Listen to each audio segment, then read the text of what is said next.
fire, air, water, earth.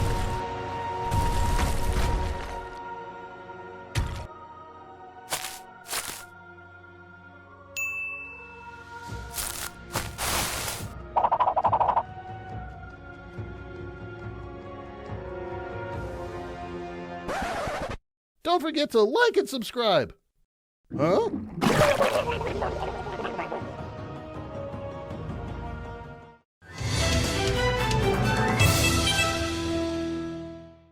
So, everyone seems to love Avatar: The Last Airbender. It's been aging pretty well, like fine wine, or David Bowie, but he's dead, so I'm sad.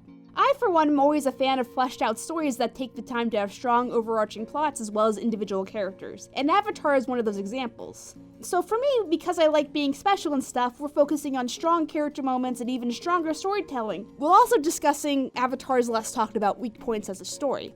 I love this show, but I think there's some faults here and there, and that's fine, but I think it's a good point to talk about so we can learn something from them. And knowing is half the battle. It's a good show, I recommend. Before we get started, one of the fundamental points that I hope this list makes is that having simple narratives that have time to focus on their characters in individual episodes or settings ends up making the story stronger, in my opinion. That's what I think is one of the weaker points from Legend of Korra, is because the show is so focused on its big overarching plot that they didn't give enough time for the characters to really mature and grow with the audience. The original Avatar is great because we had those episodes for individual characters to really find themselves before the big story ends up taking place. And I think that makes for a better show. Keeping in mind all that, these are KP's top 10 Avatar: The Last Airbender episodes. Honorable mentions: Sokka's Master. Let's face it, compared to everyone else, Sokka doesn't really have much to do. And I get it, you know? I think people in this world don't really value non-benders, and I bet non-benders in general feel pretty inferior. I mentioned that I hope Legend of Korra would touch on this in a more meaningful way. Instead, it turned into a narrative focus about two brothers. So we're out of luck. Sokka's Master handles this in a more personal way, by focusing and implying a personal message that bending doesn't really define you as a character. So Sokka, a character without bending, shouldn't be defined by just his abilities. Sorry, not his boomerang. They like me for me! But to be fair, he's not the best at defending this. But to have an episode that explores that everyone has talent in their own way is not only a great message for Sokka, but for the audience as well. The Puppet Master. The ultimate Halloween episode. This episode I personally like because it solves the age-old question. What if there's no water around? What's Katara gonna do? She's gonna use her telekinesis powers.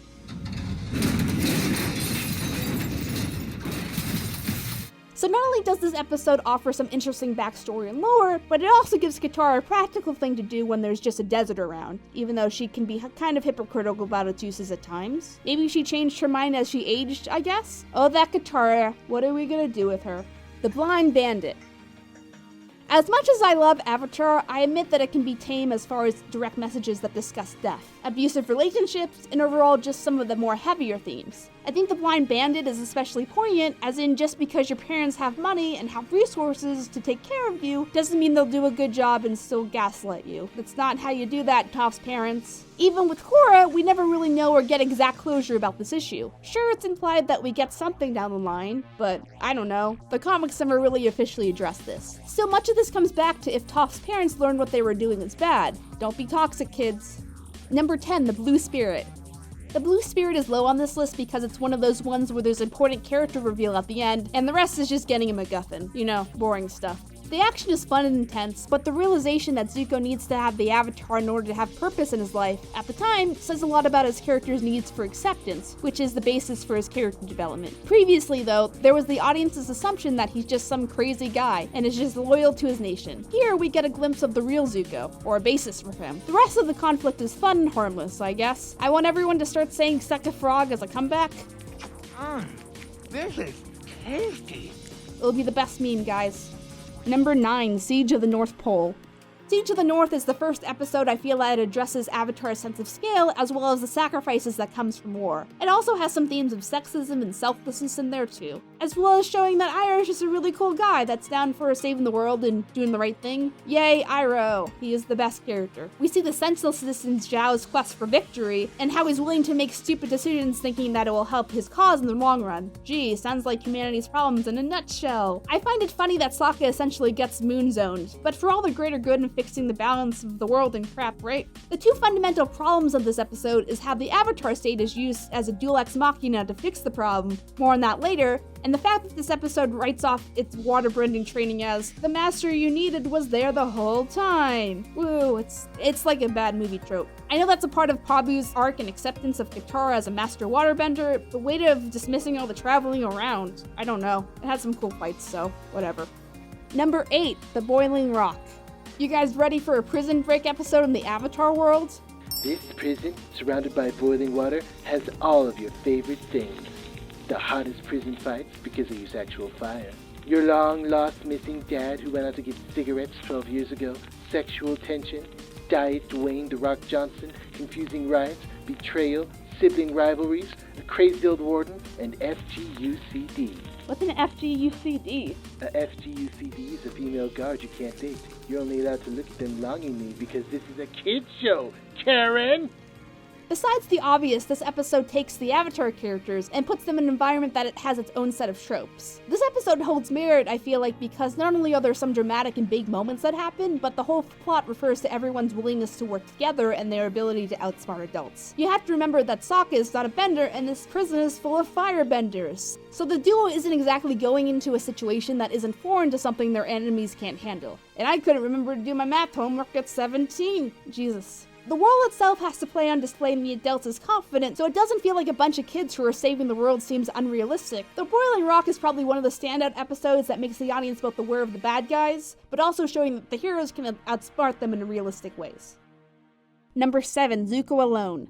Zuko Alone is another one of those intense, minimal dialogue character building episodes. Ever wonder why, despite being the older brother, Iroh is not the Fire Lord? He'd be a good Fire Lord, right? Everyone would get tea breaks with little Iroh-themed cups. It'd be great. We're gonna start our fast food chain. It's gonna be great. This episode is one of the ones that gets dangerously close to having some really great dark themes and actions confirmed, as well as being highlighted off screen. Wait, did Zuko's mother just kill that guy? She just left Zuko after? She must have done some really messed up stuff, yo. Even Korra in the last episodes of the show hint at the importance of this, because it's one of the biggest solid issues that we never really get resolved, except for the comics. We want even more of your money! Also, the comics aren't really that good all the time and are prone to out-of-characterness, so be careful. Maybe we shouldn't kill Zuko, yo. Regardless, the Zuko's mother arc is a great emotional story that gets a lot of people because of the sacrifice Ursa has to make to keep her son safe, which most people can empathize with and still connects to the viewers even today. Number 6, the Southern Raiders. So Katara's got some major issues, suffice to say. Most of them accumulate in the loss of her mother, and this episode finally gives us some backstory as to what happened. The story works really well because it acknowledges from a mental health perspective, you can't just forgive people for things, it doesn't work like that. As much as people today are praising forgiveness and religion just as a blanket reaction for their lack of understanding, victims usually seek justice as a final means of closure. Remember the initial scene from The Godfather, where it's not only a matter of forgiveness, but justice? That's what generally people need in the legal system. And when they don't get that, they're willing to turn to other means sometimes to feel like the grief that they were caused, or at least equally paid back. So I applaud this episode as an honest betrayal for that. Plus, adding some character development between Zuko and Katara is a nice way to end things to boot, implying where the line is in Katara's morality. Number 5, the Crossroads of Destiny. This one is a biggin, though fundamentally it got a lot wrong. Let me paint you a picture. Aang has just gone off with this weird hippie to master the Avatar state by learning about the chakras that your girlfriend is always talking about. In the midst of his training, he sees his waifu in danger, oh no! So he does the adult thing and drops out of school to get laid. Also, the student loans are stacking up. Fast forward to when push comes to shove, Aang realizes that the Avatar state is the only way to save the day. So he lets Katara go, channels that energy, and oof, that Katara saves him, and it's implied that he falls in love with her all over again. And nothing of value is lost that day. Like what? This episode is great for all of the other reasons, specifically the surprise of Zuko's betrayal and the sense of scale and loss. Jet dying is a great sense of reality to the series, Iroh being Iroh, but some of these underlying points really distract me from the episode having a real sense of sacrifice, and that's why it didn't really get higher on this list. I don't know, maybe I'm just thinking about things too much. Shrug. Number 4, Day of Black Sun. This is it! We're gonna defeat the Fire Nation early! Do we get a reward for this? No? Oh, okay. In all seriousness, I really enjoyed this episode for the twists and the everyone banding together vibe of it. It's action-packed and especially highlights how cunning Azula is. I like the scale and epicness. We get some ship action, well, both types of ships, and some cool combat. It's neat, that's all I can say. Number 3, the Avatar and the Fire Lord. I like these self-contained lore stories. They do a lot to strengthen the conflict if made natural to the progression of the main plot. That being said, and let's face it, Aang has a lot of guilt going on throughout the show. One of the main points is this episode tries to address that it's not totally Aang's fault that the world wound up its way. It takes a nation to screw everyone over. You get it? You see what I did there? I know, I'm hilarious, Mom. I don't know, maybe I'm just a sucker for downer endings mixed with romance stories. It's a story about humanity and conquering your past, as well as the right thing to do isn't always black and white. And despite Avatar's overly happy ending, not everyone in the story gets a happy ending, which is the reality of war. But there's no happy endings, not here, not now. This tale is all sorrows and woes. Number 2, Sozin's Comet. So let's talk about this finale. In some ways, it's fantastic. It has plenty of build-up, we see the effects of a slipping Azula, we put urgency in stopping Mark Hamill before he takes over the world, and even small elements like the comedy is fun. In general, I love how there's a clear-cut beginning, middle, and end for the story arc. And one of the reasons the show is so hard to pitch on a conceptual level is because it needed to be greenlit for a whole 3 seasons blindly. That being said, it does rely on Deus Ex Machina endings a little bit too much. That carries on to Korra too, that it ruins some of the struggle in the story. The final is the clearest example of that. As much as the Crossroads of Destiny has elements in this, it's most obvious in this episode. Like the whole point of the show is Aang learning the 4 elements, right? And he kind of learned them, I guess? Well, it doesn't matter because it looks like we don't have a choice because the world's gonna burn down. Aang's gonna save the day by mastering all the elements. Or not. Good job. I guess it's a good thing he can go into the Avatar state at the end though. What a twist, and I'm underwhelmed.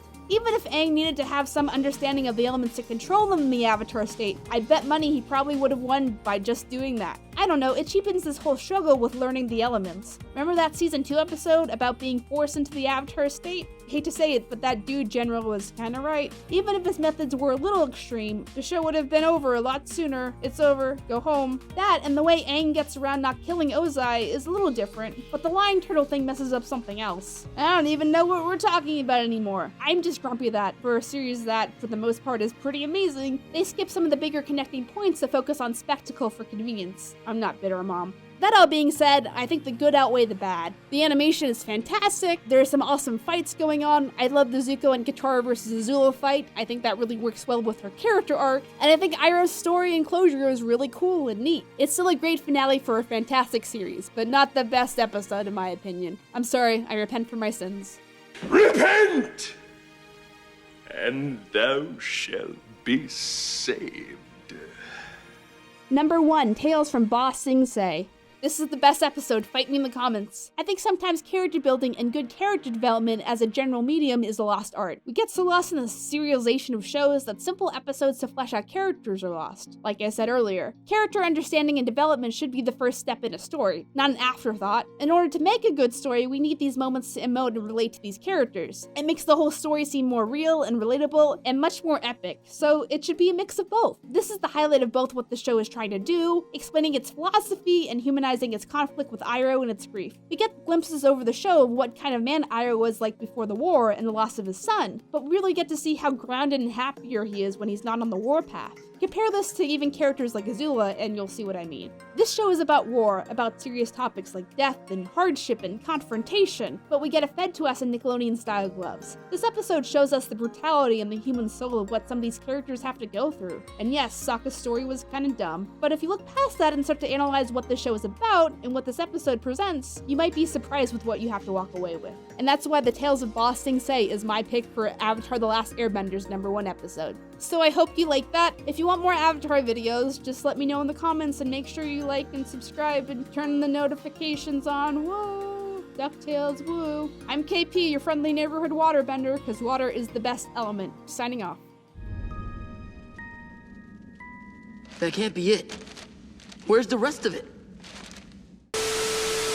Hey, a poster of me! Ah, baby's first wanted poster.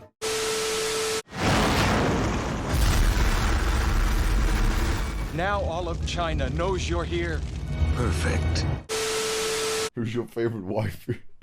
Who's my favorite waifu? Who's your favorite waifu? Dude, I'm so basic. I love Dude, basic. wait, that is super basic. That's like the No, most that basic. I know. Yeah, that is like the white bread of waifus. I know it is, but I would die for her. Like, no questions asked.